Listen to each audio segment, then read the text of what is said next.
No contexto do Microsoft Excel, assinale a fórmula inválida. Letra A, igual B2 menos, abre parênteses, D2, fecha parênteses. Letra B, igual a 10 mais B10.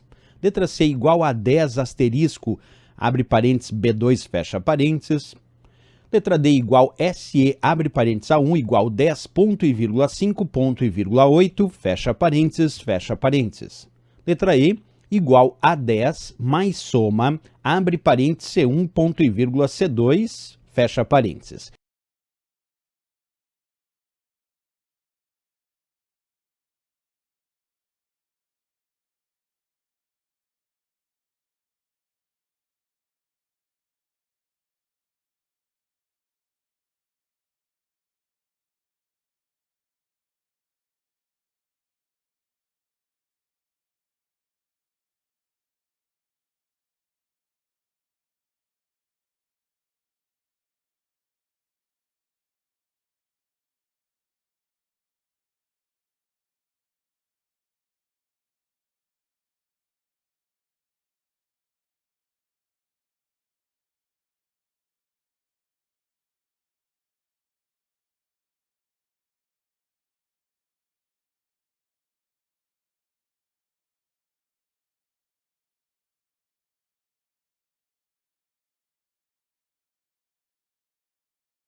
Pessoal, ele quer saber dessas qual é a inválida, a fórmula inválida, que não é aceita no Excel. Para isso, nós vamos testar aqui cada uma delas para que eu possa explicar o que faz cada uma dessas funções. Então, vamos acompanhar comigo isso aqui dentro da planilha do Excel.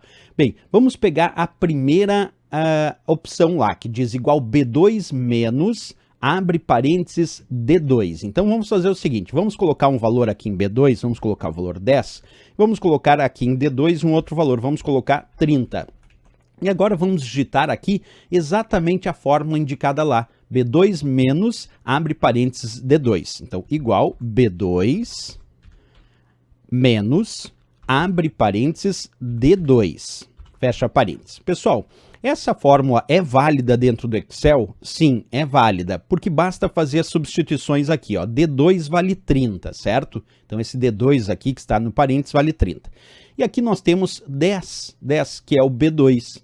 Então temos B2 que vale 10, menos D2 que vale 30. Ah, professor, mas está entre parênteses. Não tem problema, o que está entre parênteses é só para indicar precedência, o que temos que resolver em primeiro lugar. Mas como ali tem uma célula só, aqui é a mesma coisa que não tivesse esse parênteses, mas é válido sim. Então, B2, que vale 10, menos D2, que vale 30, quando eu pressionar Enter, o resultado é menos 20, que é justamente o 10 menos 30, menos 20 o resultado. Então, sim, essa fórmula é válida e é bem tranquila aqui dentro da nossa planilha do Excel.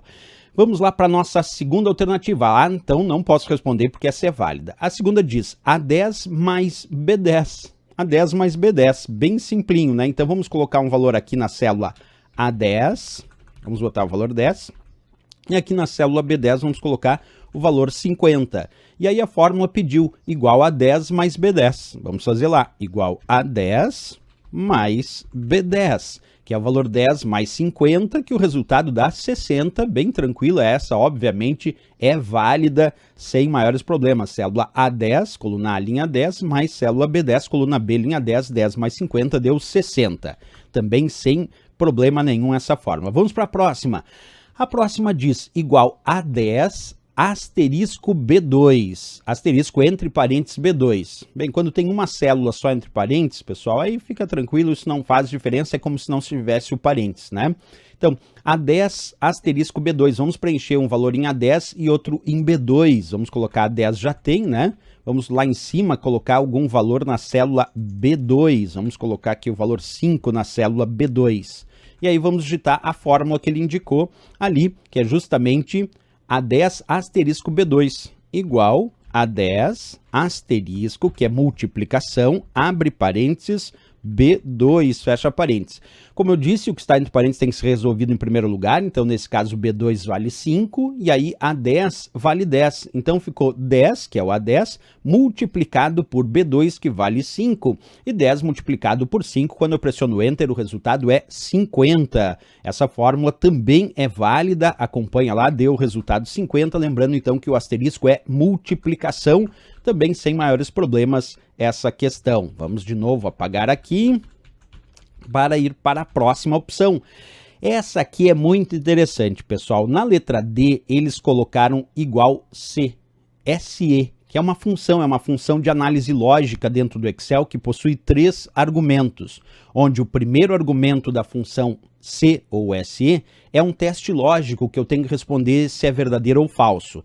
Quando na função C eu respondo que o teste lógico é verdadeiro, então eu vou para o segundo argumento, que nesse caso é 5, e aí esse segundo argumento é o resultado, nesse caso 5. Agora, se o teste lógico for considerado falso, aí eu tenho que ir para o terceiro argumento, que é o argumento se o teste lógico é falso, que nesse caso seria 8. Então, antes de fazer a resposta se está válida ou inválida, primeiro vamos entender o que faz a função C. A função C tem 3 argumentos dentro dos seus parênteses, lembrando que quem separa argumentos é o ponto e vírgula, certo? O primeiro argumento é um teste lógico, o segundo argumento é a resposta se o teste lógico for verdadeiro, nesse caso 5, e o terceiro argumento é a resposta se o teste lógico for falso, nesse caso 8. Então é se A1 igual a 10, se isso for verdadeiro, responde 5. Se isso for falso, responde 8.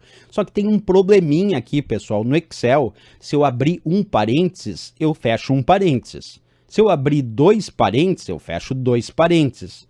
Agora, pessoal, se eu abrir um parênteses, eu tenho que fechar um parêntese só. E aqui nós temos 2 parênteses, percebe? Ó, ele abriu um parênteses aqui, botou a 1 igual 10, ponto e vírgula 5, ponto e vírgula 8 e fechou um parênteses. E aí tem um parênteses a mais ali que não precisava existir, pessoal. Ah, professor, por que não precisava existir?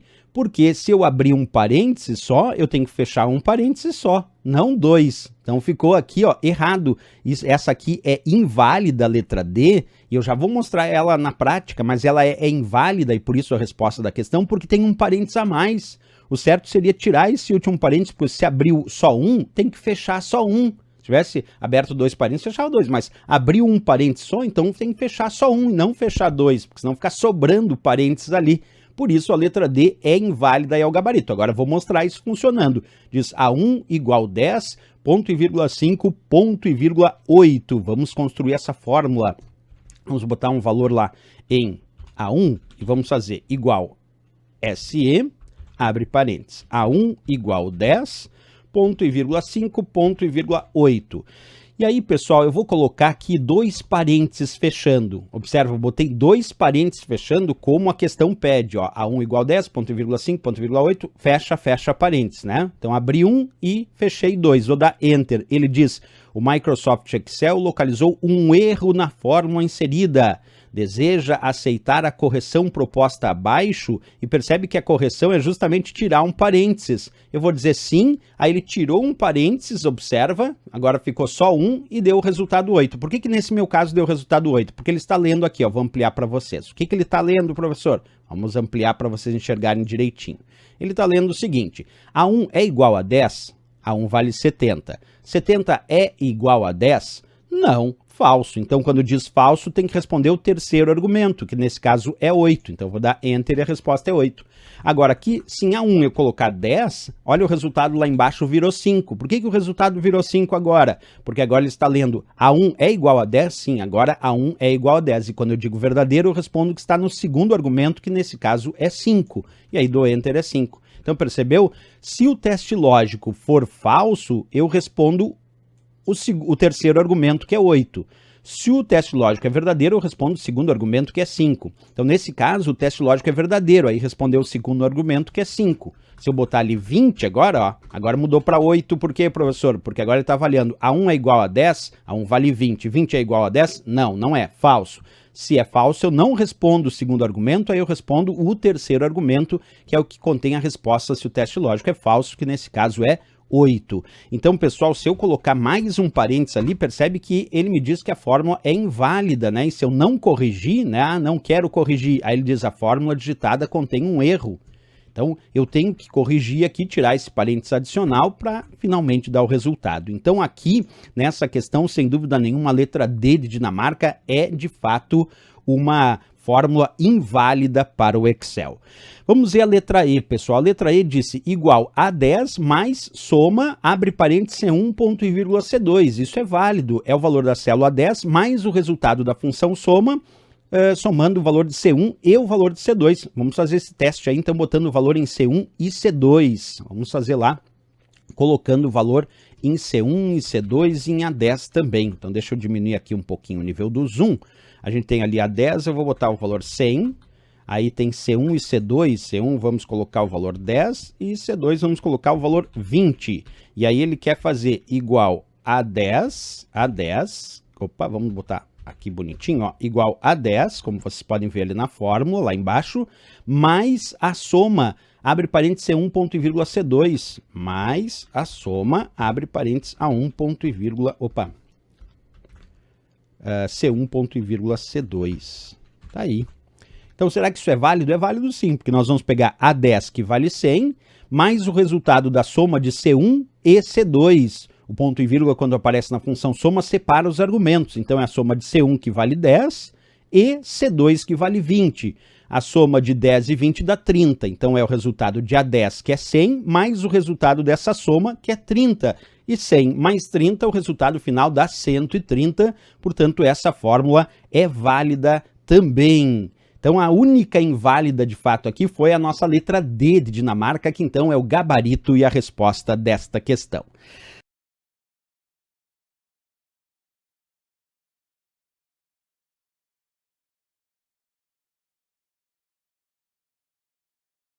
O tipo de código malicioso que torna inacessíveis os dados armazenados em um equipamento, usando geralmente criptografia, e que exige pagamento de resgate para reestabelecer o acesso ao usuário é o letra A, backdoor, letra B, cavalo de Troia, trojan, letra C, ransomware, letra D, spyware e a letra E, keylogger.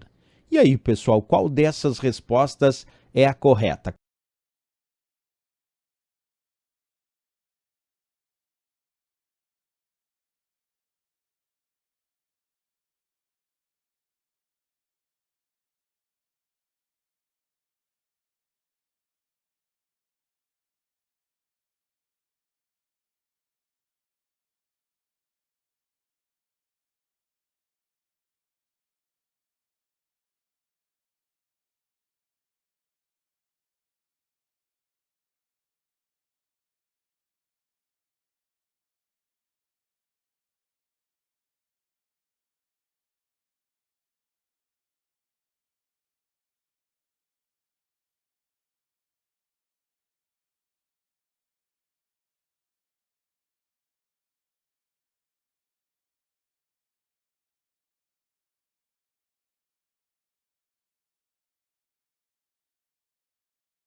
Acompanha comigo que eu vou mostrar para vocês. Quando a gente fala de códigos maliciosos, de programas maliciosos, existe um específico que nós chamamos de ransomware. E a teoria do ransomware é de que ele é um malware. Ele é um tipo de código malicioso, é um tipo de programa malicioso que torna justamente inacessíveis os dados, os arquivos armazenados em um computador, em um equipamento, e geralmente ele usa criptografia para deixar esses arquivos inacessíveis. E logo depois disso, ele acaba exigindo o pagamento de um resgate, que é o que nós chamamos de ransom. Ransom é resgate. Ele cobra um resgate para restabelecer o acesso do usuário aos seus próprios arquivos que então foram criptografados. Então a ideia básica do ransomware é essa. Ele entra lá no computador do usuário, criptografa os arquivos do usuário, e aí o usuário, quando vai tentar acessar os seus próprios arquivos, os arquivos estão criptografados, estão inacessíveis e o usuário não consegue acessar esses arquivos. E aí vem um pedido de pagamento de resgate. E esse pagamento de resgate, ele geralmente é feito com a utilização de algum tipo de moeda virtual, como o Bitcoin, justamente para dificultar o rastreamento desse pagamento. E aí depois que o usuário faz esse pagamento, aí então eles devolvem acesso do usuário aos seus próprios arquivos. Certo? Aqui é um exemplo, ó. Um ransomware atacou aqui os meus arquivos e aí eu recebi essa mensagem dizendo, ó, ops, seus arquivos foram criptografados. E aí ele me dá um período ali e um código ali de uma carteira Bitcoin, do qual eu tenho que fazer uma determinada transferência em Bitcoins para essa carteira de Bitcoin, para que então eles me restabeleçam, me devolvam acesso aos meus próprios arquivos, certo? Então, essa ideia que eu falei de entrar no sistema, criptografar os arquivos do usuário e cobrar resgate é o chamado ransomware cripto, mais especificamente. Esse que impede que o usuário acesse os dados, os arquivos armazenados no equipamento, geralmente usando criptografia. Agora, isso funciona basicamente assim, eu tenho ali o meu arquivo, aulas, curso, questões que está legível. E agora, olha só, o ransomware atacou e deixou assim o meu arquivo, tudo embaralhado, tudo codificado, criptografado. E aí depois que eu pago o resgate, é que eles me devolvem acesso ao arquivo, me permitindo decriptar, decodificar novamente esse arquivo. Existe também o que a gente chama de ransomware locker. Esse, em vez de criptografar, esse impede que o usuário acesse o seu próprio equipamento infectado. Aí o usuário tenta acessar o sistema, mesmo digitando a senha, e não consegue. E aí vem um pedido de resgate dizendo que se pagar esse resgate, eles devolvem acesso àquele equipamento. Aí o usuário paga e tem de volta acesso ao equipamento. Isso nós chamamos de ransomware locker, certo? Perfeito, pessoal. Voltando lá na questão, então não tinha dúvida quando a questão disse o tipo de código malicioso que torna, primeiro, inacessíveis os dados armazenados em equipamento. Usando geralmente criptografia, matou a charada que era o ransomware, porque a ideia do termo ransomware é a ideia de um programa que normalmente torna inacessíveis os arquivos do usuário criptografando, porque pode ser o ransomware locker que impede acesso ao sistema e que acaba exigindo, como ele diz ali no final da questão, o pagamento de resgate para restabelecer o acesso do usuário. Porque a ideia do termo ransom é resgate. Então, ransomware é um programa que cobra resgate. Não era a letra A, backdoor são as portas vulneráveis que ficam abertas, como se fossem portas dos fundos que ficam vulneráveis no sistema, permitindo o retorno de um invasor ao computador comprometido. Não é cavalo de Troia, que é o Trojan. Cavalo de Troia é um programa que chega como um presente, algo que parece ser bem intencionado, mas que quando o usuário executa, ele normalmente realiza outras funções sem o consentimento do usuário, como por exemplo abrir as portas do computador do usuário, facilitando ou permitindo invasões de hackers ou crackers ou a instalação de outros programas maliciosos. Esse é o cavalo de Troia, o Trojan. Ransomware é o programa que cobra resgate, era a resposta aqui, C de Canadá. Spyware, pessoal, é um programa espião, programa que monitora as atividades do sistema, enviando as informações coletadas para o terceiro mal intencionado que instalou esse spyware. Então, spyware, programa espião. E Keylogger, que está ali na letra E, é um tipo de spyware. Keylogger é um tipo de spyware. Existem vários tipos de programas espiões. Um deles é o Keylogger. O que o Keylogger faz? Ele monitora as atividades do sistema de acordo com o que o usuário digita no teclado físico do computador. Então, à medida que o usuário vai digitando aqui no teclado físico do computador, o Keylogger vai armazenando o que o usuário digita aqui no teclado num determinado arquivo de texto. E depois, quem instalou esse Spyware Keylogger vai lá e lê esse arquivo de texto com tudo que o usuário digitou no computador nos últimos dias, certo? Então aqui, para a questão, sem dúvida nenhuma, a resposta, a letra C de Canadá, o ransomware, o programa que cobra resgate, mas a gente aproveitou e explicou as outras questões também.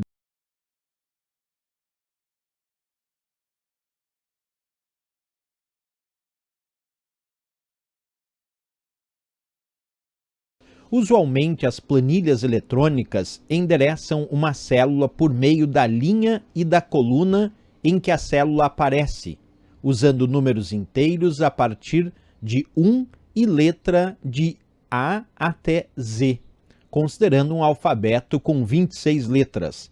Assinale a opção que indica o endereço referente à célula localizada na 30ª coluna da 20ª linha. Letra A 22.30, letra B A 32.20, letra C AD20, letra D ZD30 e a letra E T30.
Pessoal, para responder essa questão, nós temos que ficar primeiro bem atento que ele pediu, observa, ele quer uma determinada célula localizada na 30ª coluna, quer dizer, na coluna 30, e na 20ª linha, quer dizer, na linha 20.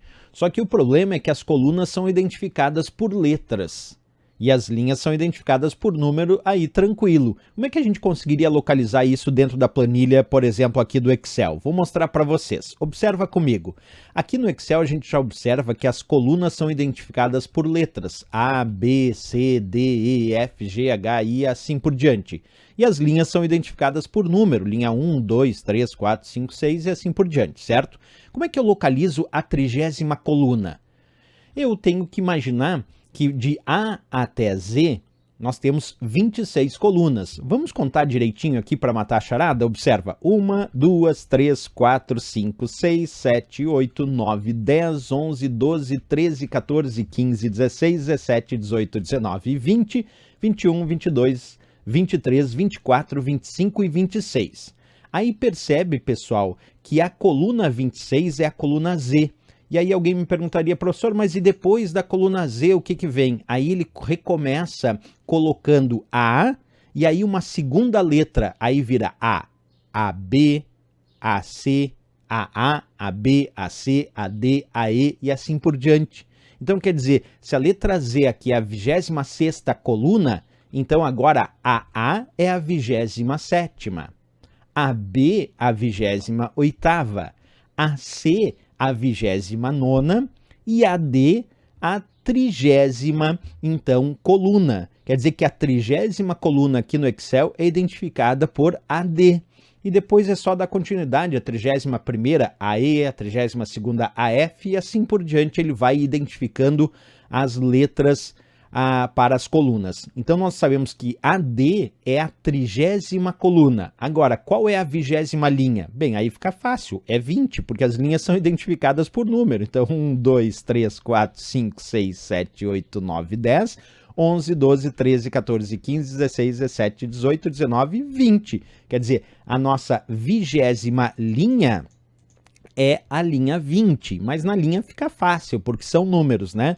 Então, pessoal, qual é a célula que está na 30ª coluna e na 20ª linha? É AD20, porque primeiro vem a identificação de coluna, nesse caso AD é a 30ª coluna, e depois a identificação da linha, nesse caso 20 é a 20ª linha. Observa aqui na barra de fórmulas, aqui na caixa de nome, aparecendo AD20. Esta é, inclusive se eu quiser fazer uma fórmula com o valor que está lá na célula AD20, eu tenho que digitar igual a D20. Por exemplo, ó, vamos colocar ali 63 aqui na célula AD20. Agora eu quero fazer uma fórmula que indique o valor de AD20. Então eu vou botar igual a D20. Se eu fizer igual a D20 e pressionar Enter, ali vai aparecer 63. Se eu colocar igual a D20 asterisco 2, seria a D20 multiplicado por 2. Então, 63 multiplicado por 2, que vai dar 126. Então, a gente vai referenciar essa célula da 30ª coluna e da 20ª linha como AD20, seguindo esse regramento que eu identifiquei com vocês. Então, a AD20 nós temos aqui na letra C de Canadá, como sendo, de fato, então, o gabarito e a resposta desta questão.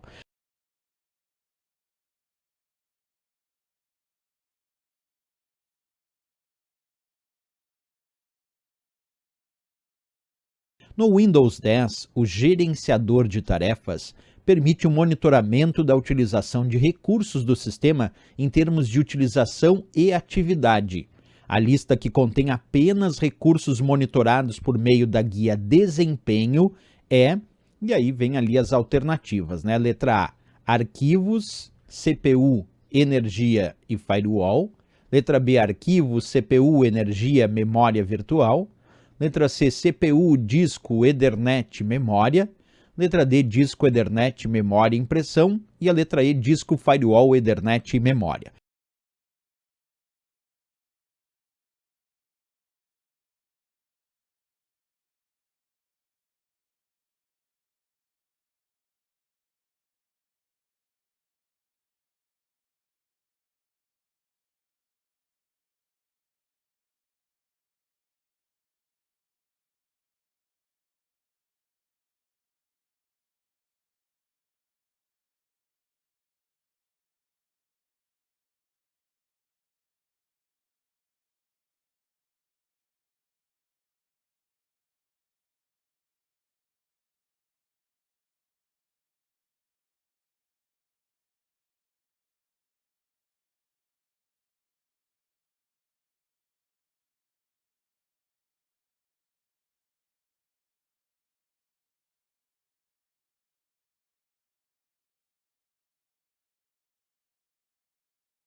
Pessoal, para saber responder essa questão, nós precisamos primeiro acessar o gerenciador de tarefas e entender ele. Então vem comigo. Quando a gente deseja, dentro do Windows 10, acessar o gerenciador de tarefas, a dica mais simples é pressionar Ctrl+Shift+ESC.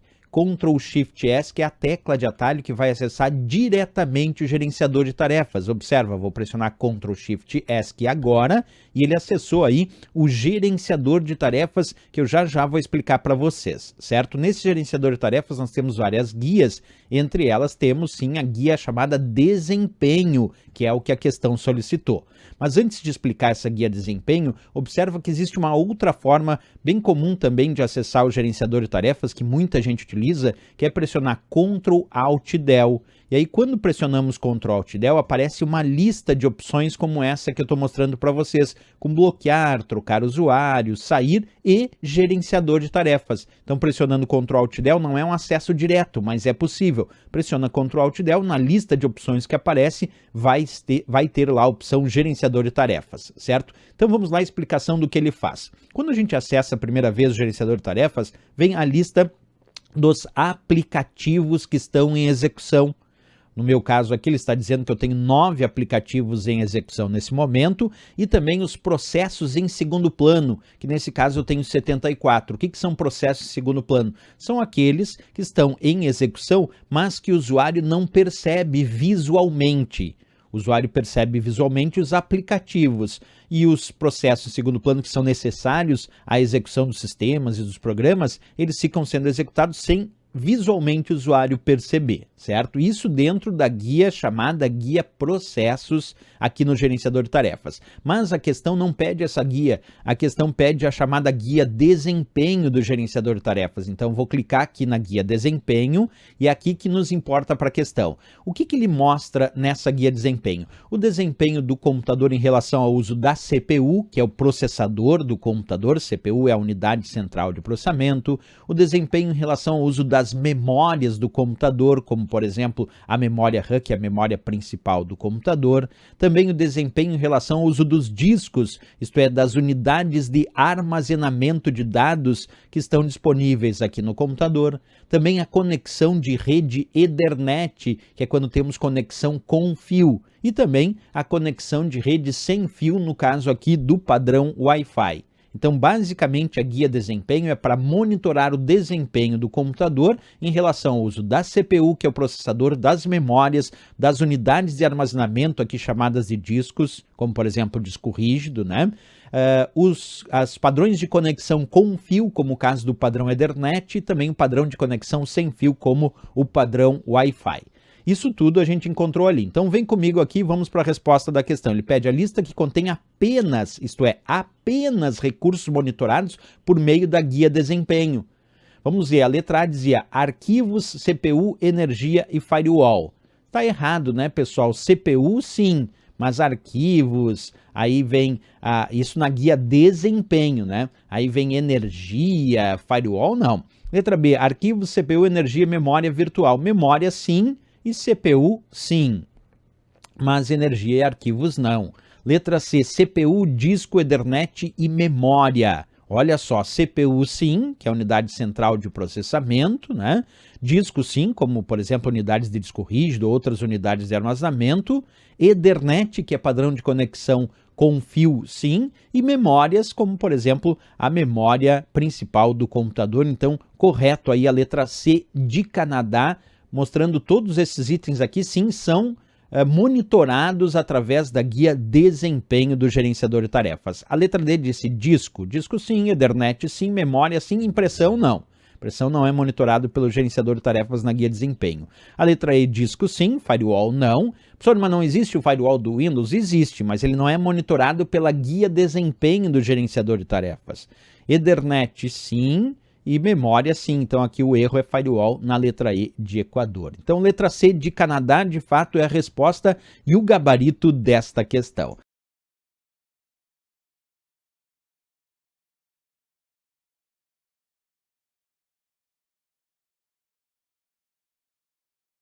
Considere o mecanismo de busca avançado do Microsoft Word aplicado num documento cujo conteúdo é exibido a seguir: bananas, batatas, baratas, barata e barraca.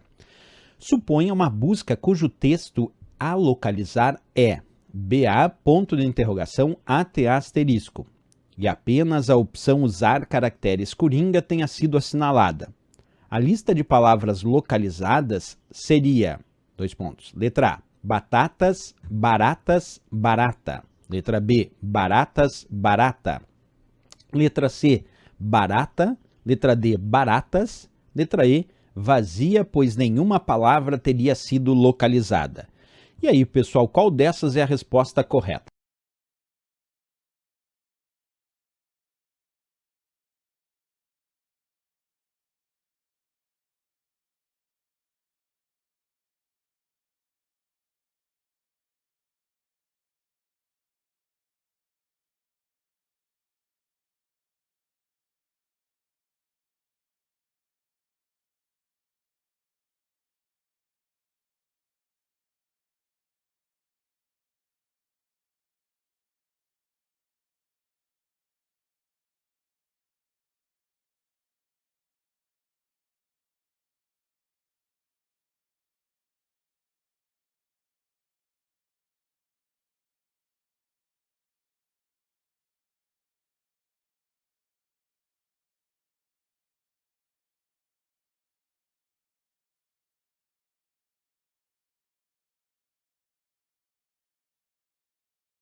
Para entender essa questão, a primeira coisa é entender o que são os tais caracteres coringa em uma busca avançada no Word.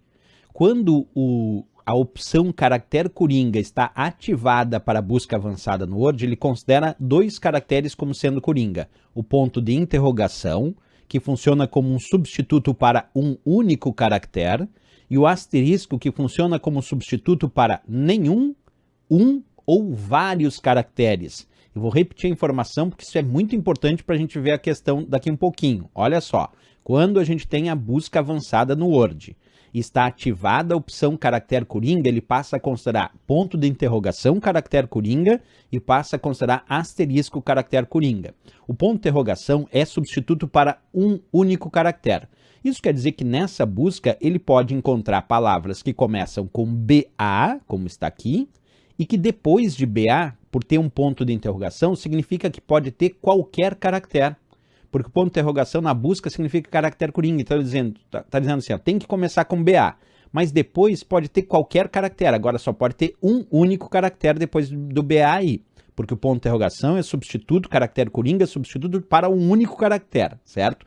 Aí depois desse único caractere, que pode ser qualquer um, tem que vir ATA, ata, porque continua aqui a escrita, e depois do ata aqui tem asterisco, que também é um caractere coringa para a busca avançada. E o asterisco significa substituto para nenhum, um ou vários caracteres. Isso quer dizer que depois desse ata aqui, pode ter um caractere, pode ter nenhum caractere, ou pode ter vários caracteres. Porque, vou repetir, enquanto o ponto de interrogação é caractere coringa substituto para um único caractere, o asterisco é caractere coringa substituto para nenhum, um ou vários caracteres. Vamos ver isso na prática do Word, acompanha comigo. Eu digitei aqui o mesmo texto que ele havia digitado lá, bananas, batatas, baratas, barata e barraca, e a gente tem que descobrir o que vai ser localizado quando ele fizer o seguinte procedimento. Acompanha aqui, ó.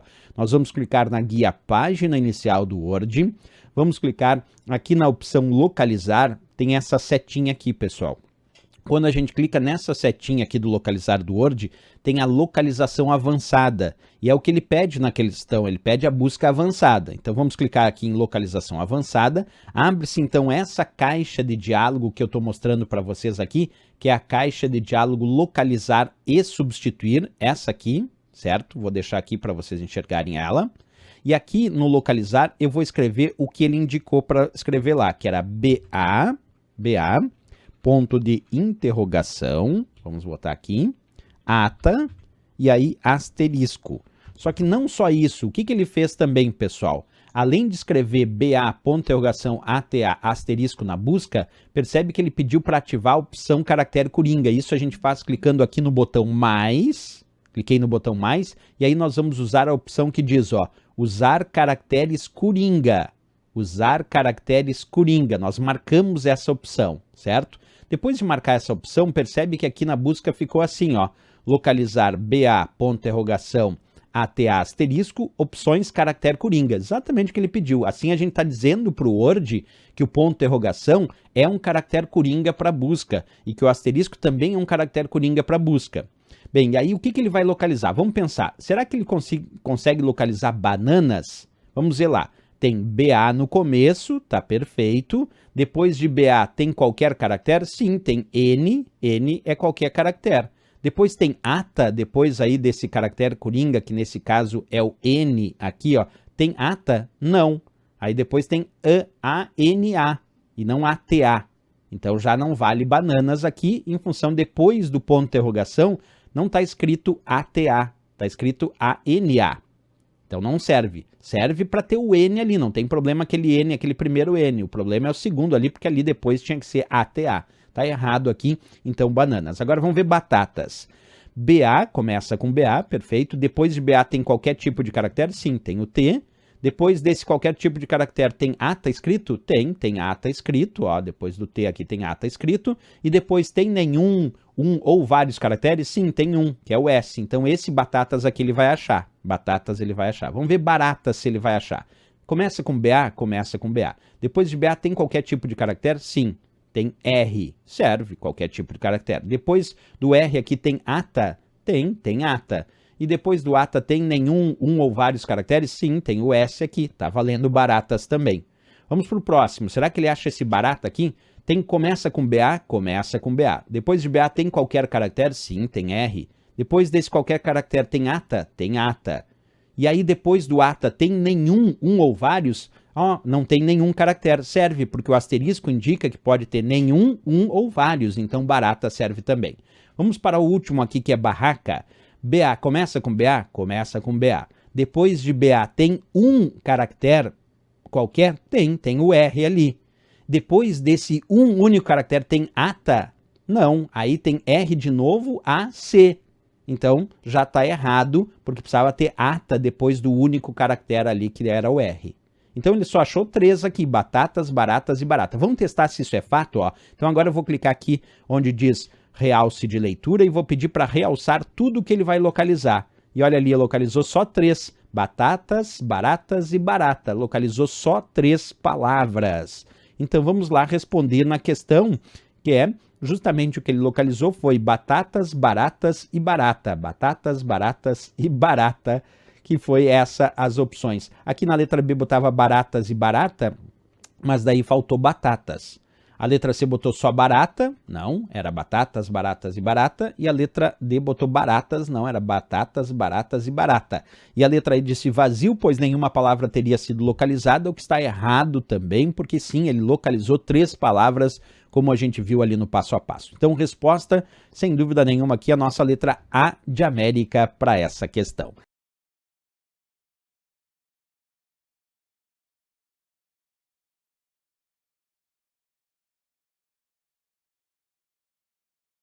Sobre o uso de tabelas no Microsoft Word e no LibreOffice Writer, considere as afirmativas a seguir. 1. O Word permite que o conteúdo de uma célula seja uma tabela.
Pessoal, vamos analisar cada um desses itens e aí depois a gente chega ao resultado final aí da questão. Então esse item 1, primeiro analisando, o Word permite que o conteúdo de uma célula seja uma tabela. Vamos testar isso na prática? Vou pegar aqui o meu Word, vocês estão vendo aí na tela, e a primeira coisa que eu vou fazer é inserir uma tabela. Para isso nós vamos clicar aqui na guia Inserir, como eu estou fazendo agora, vamos clicar aqui no botão Tabela, e no painel que se abre eu vou escolher a quantidade de linhas e colunas dessa minha tabela, certo? Então primeiro eu inseri uma tabela.